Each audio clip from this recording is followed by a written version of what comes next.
It would be fatal for the nation to overlook the urgency of the moment.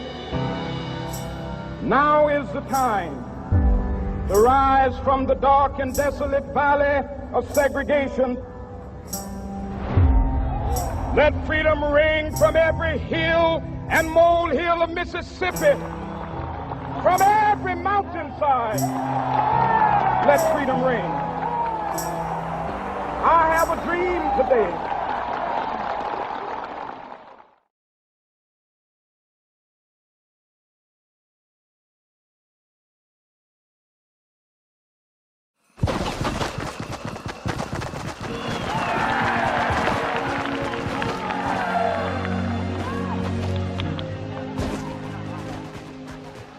I am happy to join with you today in what will go down in history as the greatest demonstration for freedom in the history of our nation.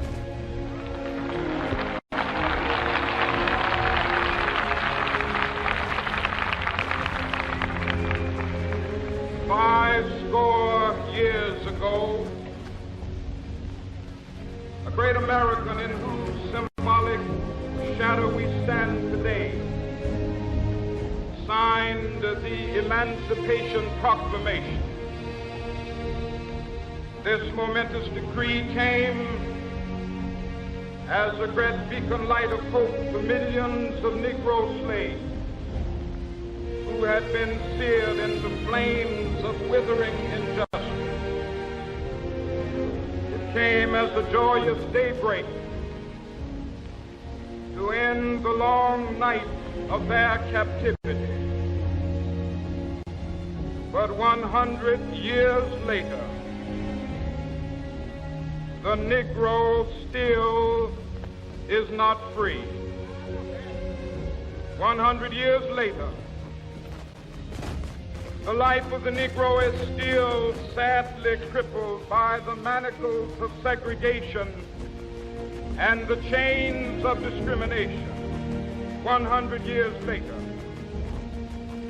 the Negro lives on a lonely island of poverty in the midst of a vast ocean of material prosperity.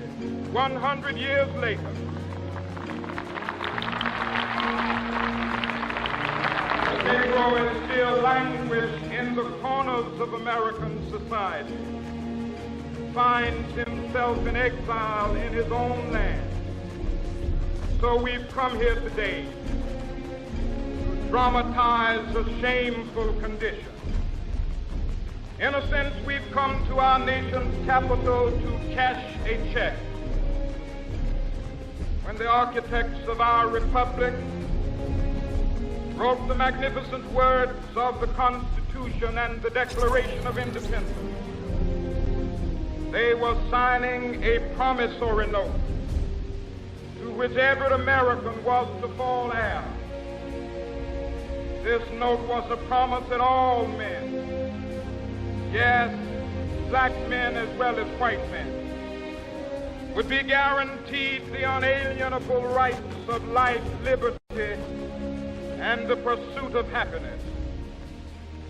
It is obvious today that America has defaulted on this promissory note insofar as her citizens of color are concerned. Instead of honoring this sacred obligation, America has given the Negro people a bad check, a check which has come back marked insufficient funds.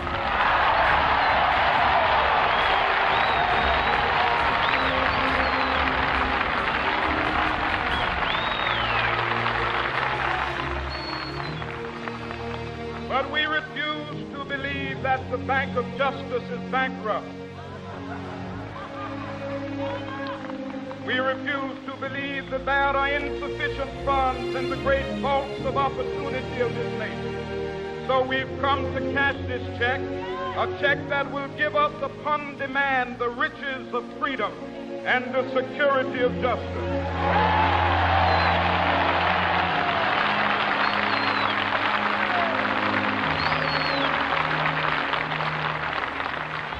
have also come to this hallowed spot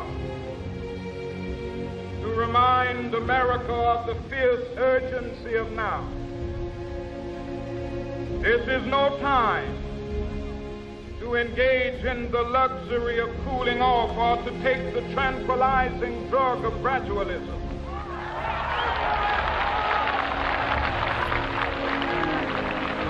Now is the time to make real the promises of democracy. Now is the time to rise from the dark and desolate valley of segregation to the sunlit path of racial justice. Now is the time to lift our nation from the quicksands of racial injustice to the solid rock of brotherhood. Now is the time. Make justice a reality for all of God's children. It would be fatal for the nation to overlook the urgency of the moment. This sweltering summit of the Negro's legitimate discontent will not pass until there is an invigorating autumn of freedom and equality. 1963 is not an end, but a beginning. Those who hope that the Negro needed to blow off steam and will now be content will have a rude awakening if the nation returns to business as usual.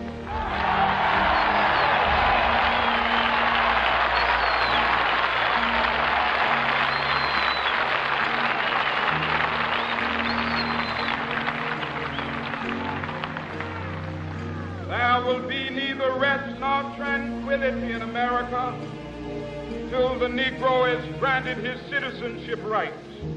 The whirlwinds of revolt will continue to shake the foundations of our nation until the bright day of justice emerges.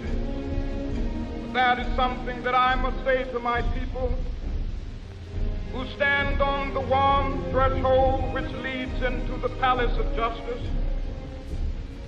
In the process of gaining our rightful place, we must not be guilty of wrongful deeds.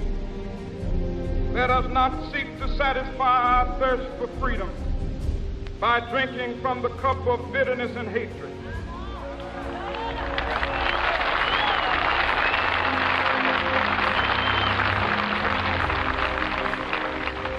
We must forever conduct our struggle on the high plane of dignity and discipline.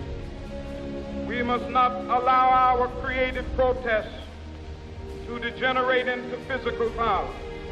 Again and again, we must rise to the majestic heights of meeting physical force with soul force. The marvelous new militancy which has engulfed the Negro community must not lead us to a distrust of all white people. For many of our white brothers, as evidenced by their presence here today, have come to realize that their destiny is tied up with our destiny.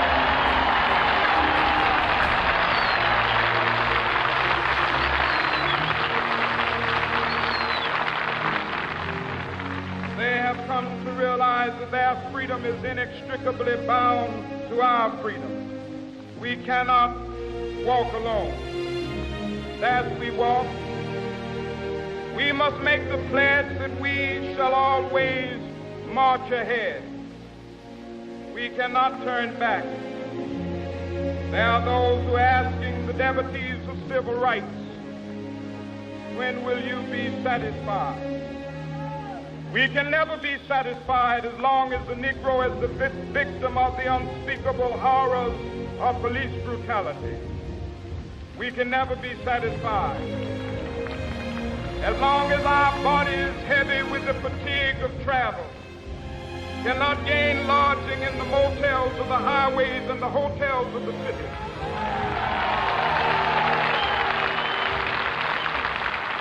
We cannot be satisfied as long as the Negro's basic mobility is from a smaller ghetto to a larger one.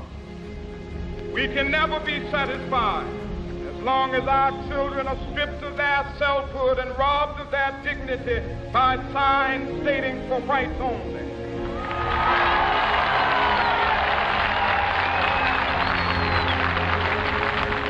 We cannot be satisfied as long as a Negro in Mississippi cannot vote and a Negro in New York believes he has nothing for which to vote.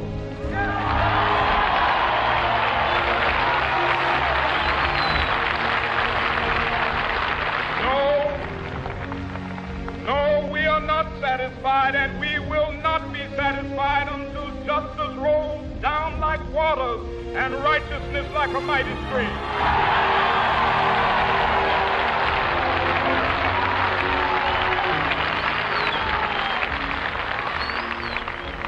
I am not unmindful that some of you have come here out of great trials and tribulations. Some of you have come fresh from narrow jail cells. Some of you have come from areas where your quest for freedom left you battered by the storms of persecution, staggered by the winds of police brutality. You have been the veterans of creative suffering. Continue to work with the faith that unearned suffering is redemptive. Go back to Mississippi. Go back to Alabama. Go back to South Carolina. Go back to Georgia. Go back to Louisiana. Go back to the slums and ghettos of our northern cities, knowing that somehow this situation can and will be changed.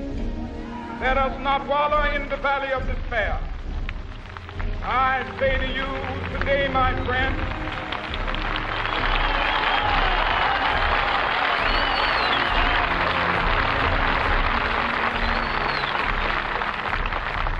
so even though we face the difficulties of today and tomorrow, I still have a dream. It is a dream deeply rooted in the American dream. I have a dream that one day this nation will rise up, live out the true meaning of its creed. We hold these truths to be self-evident, that all men are created equal.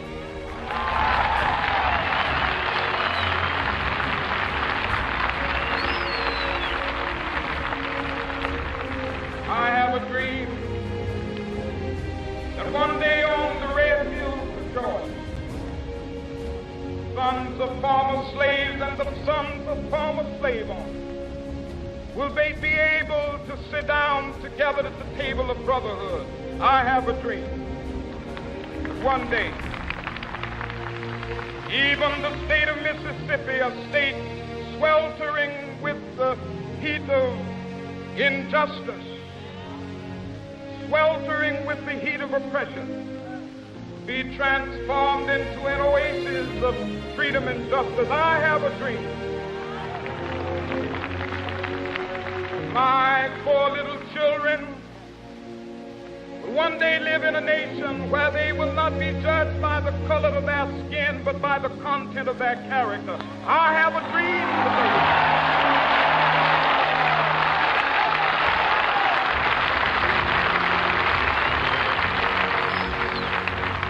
I have a dream that one day down in Alabama, with its vicious racists, with its governor having his lips dripping with the words of interposition and nullification, one day right there in Alabama, little black boys and black girls will be able to join hands with little white boys and white girls as sisters and brothers. I have a dream today.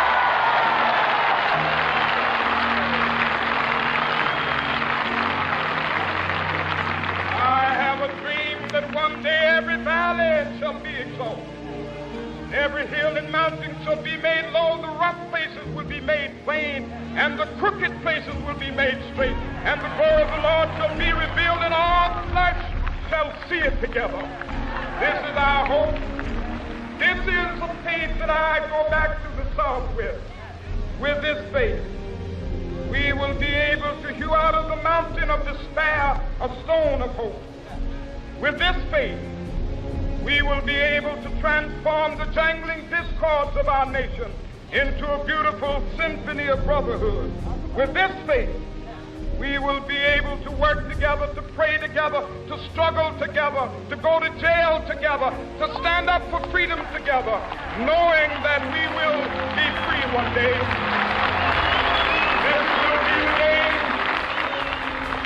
This will be the day with all of God's children. Be able to sing with new meaning, my country, tears of thee. Sweet land of liberty, of thee I sing. Land where my fathers died, land of the pilgrim's pride. From every mountainside, let freedom ring. And if America is to be a great nation, this must become true. So let freedom ring. From the prodigious hilltops of New Hampshire, let freedom ring. From the mighty mountains of New York, let freedom ring. From the heightening Alleghenies of Pennsylvania, let freedom ring. From the snow-capped Rockies of Colorado, let freedom ring. From the curvaceous slopes of California. But not only that, let freedom ring from Stone Mountain of Georgia. Let freedom ring from Lookout Mountain of Tennessee. Let freedom ring from every hill and molehill of Mississippi, from every mountainside. Let freedom ring. And when it happens, when we allow freedom ring, when we let it ring from every village and every hamlet, from every state and every city, we will be able to speed up that day when all of God's children, black men and white men, Jews and Gentiles, Protestants and Catholics, will be able to join hands and sing in the words of the old Negro spiritual, free at last, thank God Almighty, we are